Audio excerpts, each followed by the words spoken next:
കേരള മനസാക്ഷി വിറങ്ങലിച്ചുപോയ വയനാട് ഉരുൾപൊട്ടൽ ദുരന്തം നടന്നിട്ട് ഇന്ന് 2 വർഷം തികയുകയാണ്.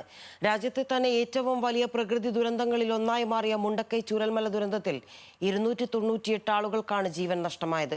2ാം വാർഷിക ദിനത്തിൽ ദുരന്തത്തിൽ മരിച്ചവരെ അടക്കം ചെയ്ത പുത്തുമലയിലെ ഹൃദയഭൂമിയിൽ സർവമത പ്രാർത്ഥന സംഘടിപ്പിക്കും. ദുരന്തബാധിതർ താമസിക്കുന്ന സർക്കാർ ടൗൺഷിപ്പിലും വെള്ളാർമല സ്കൂളിലെ അധ്യാപകരും വിദ്യാർത്ഥികളും ചേർന്ന് ചൂരൽമല ബെയിലി പാലത്തിന് സമീപവും പുഷ്പാർച്ചന നടത്തും.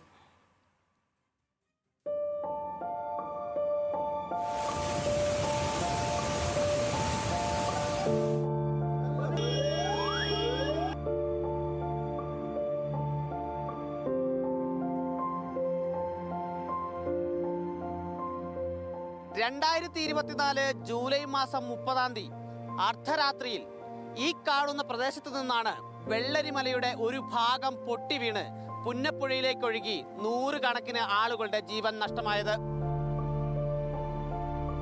കൂരിരുട്ടിൽ പുന്നപ്പുഴയിലൂടെ അർത്തലച്ചെത്തിയ വെള്ളവും പാറക്കല്ലുകളും കൂറ്റൻ മരങ്ങളും പുഞ്ചിരിമട്ടവും മുണ്ടക്കൈയും ചൂരൽമലയും അടങ്ങുന്ന ഒരു നാടിനെ നിമിഷനേരം കൊണ്ടാണ് തുടച്ചു നീക്കിയത്. ദുരന്തത്തിലകപ്പെട്ട പലരുടെയും മൃതദേഹങ്ങൾ കണ്ടെടുത്തത് തൊട്ടടുത്ത ജില്ലയിലെ ചാലിയാർ പുഴയിൽ നിന്ന്. 35 പേരുടെ മൃതദേഹം ഇനിയും കണ്ടെത്താനായില്ല. സർക്കാർ കണക്ക് പ്രകാരം 1084 കുടുംബങ്ങളെയാണ് ദുരന്തം നേരിട്ടോ അല്ലാതെയോ ബാധിച്ചത്.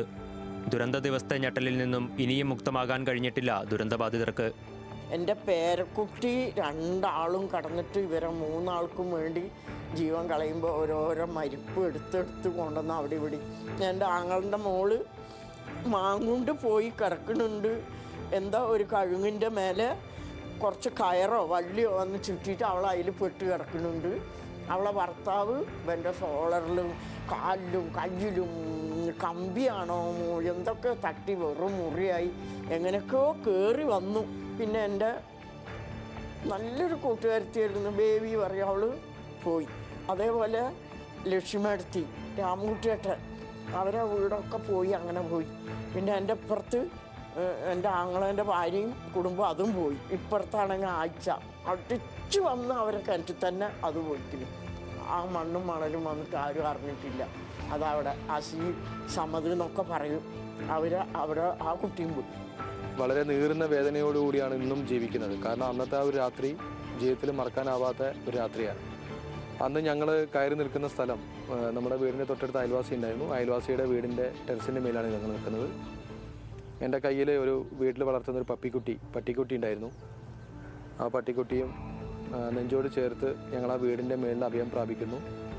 4 മണി സമയത്ത് ഈ മലയാണ് പൊട്ടിപ്പൊളിഞ്ഞ് വരുന്നത്. സർവ്വസാധാരണ മഴയത്ത് വെള്ളമാണ് കൂടുതലും വരുന്നത്, പക്ഷെ അന്ന് വരുന്നത് മലയാണ്. അന്ന് ഓരോ പാറക്കെട്ടുകളിലും വലിയൊരു പാറ വരുന്നു. ഞങ്ങൾ നിന്ന് സിറ്റൗട്ട് കൊണ്ടുപോകുന്നു.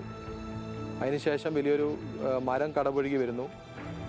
അത് നേരെ കൊണ്ടുപോകുന്നത് അടുക്കള കൊണ്ടുപോകുന്നു.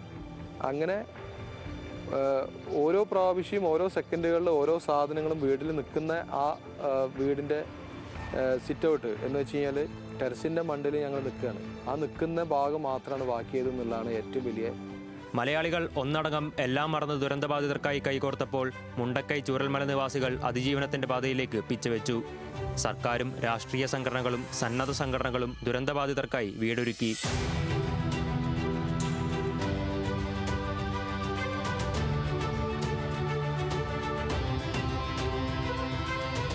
എന്നിരുന്നാലും ദുരന്തബാധിതർക്കായി സർക്കാർ പ്രഖ്യാപിച്ച പല വാഗ്ദാനങ്ങളും ഇതുവരെയും നടപ്പാക്കിയിട്ടില്ല. ദുരന്തബാധിതരിൽ പലരും ഇപ്പോഴും താമസിക്കുന്നത് വാടക വീടുകളിൽ തന്നെയാണ്. ഉരുൾ ദുരന്തത്തിന്റെ 2ാം വാർഷിക ദിനത്തിൽ ദുരന്തത്തിൽ തങ്ങൾക്ക് നഷ്ടപ്പെട്ട കൂടപ്പിറപ്പുകളെ അടക്കം ചെയ്ത പുത്തുമലയിലെ ഹൃദയഭൂമിയിലേക്ക് മുണ്ടക്കൈ ചൂരൽമല നിവാസികളെത്തും. ക്യാമറ പേഴ്സൺ ജിതിൻ ജോസിനൊപ്പം ലിൻഡോ തോമസ്, ന്യൂസ് മലയാളം, വയനാട്.